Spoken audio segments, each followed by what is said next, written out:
Hi, my name is Dalia, and I'm going to be an instructor today. And what I'd like to do is just talk about the lesson plan that we have planned out. And this lesson plan is going to be a not a one-day lesson plan, but it's going to be a lesson plan that's going to be over a period of time. And so, what we want to do in this lesson plan is that we want to work on writing a food review.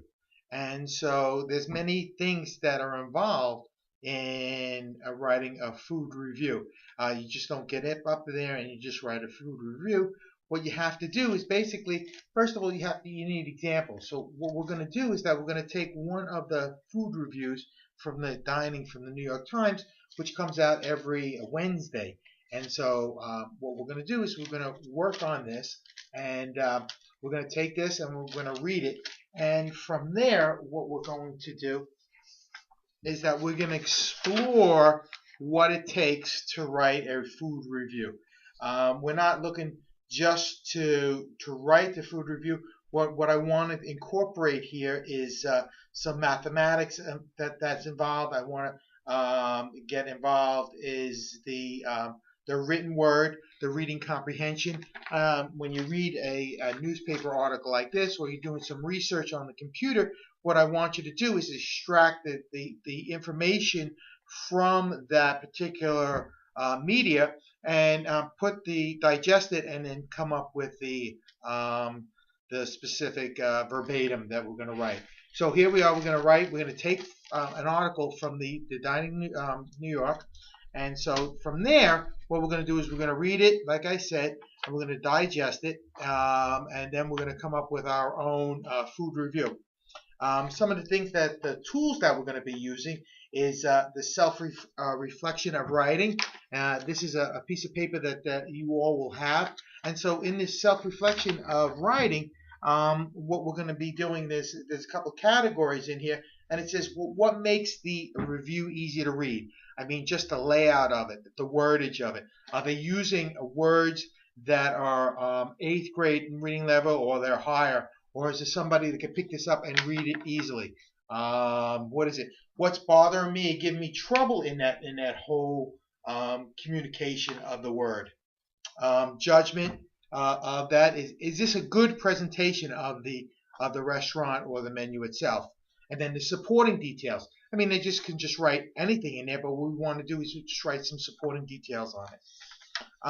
And then what we want to do is that the observation. Now, so what we're going to do is that we're going to read that, and then what I'm going to do is bring some food in here so that everybody can come and take a look, and they can taste some food, and then they can make their own sort of food review and use some creative words. And then we're going to work on. We have a sheet like this. Everybody's going to get, and then we'll eat the food, and so you can write your own descriptions on it. And some of the categories that we will be talking about is smell and aroma, taste and texture, just the visual seeing of the food itself. Is it appealing? Is it not appealing? What bothers us? Is it overcooked? Is it undercooked?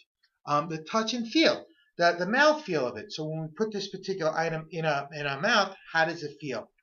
And then to hear the conversation around the food.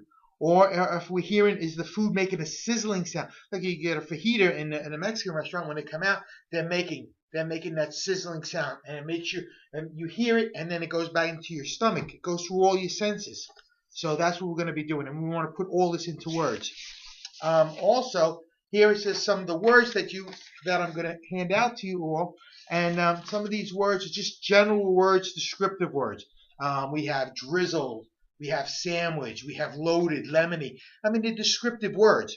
Also, we want to know the specific things about the meats or the particular product. Are they overcooked? Are they undercooked? Is it well done? Is it burnt? Is it too light? I mean, all these words are descriptive words that we want to use in the particular writing. And then, at the end, what we want to do is we want to write our own food review. And then we have our own rubric, so that we can grade ourselves on here, and then we can come up here and we can speak about the food review itself. We could talk about the organization, Descriptive language in the rubric. Are you using descriptive words, the words that we gave you? The opinions, the details, the spelling. Is your spelling correct in this whole thing? The student mechanics. So, like I said, this is not going to happen in one lesson. This is going to be a period of like 7 to 9 lessons, depends on how we make out.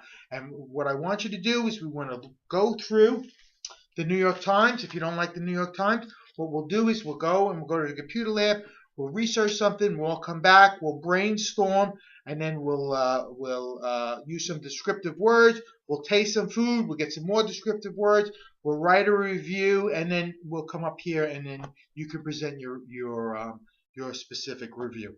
And this is all to encompass communication and learning comprehension, some mathematics in here, pints, quarts. Well, I want you to see if you understand these concepts. Okay? Thank you very much.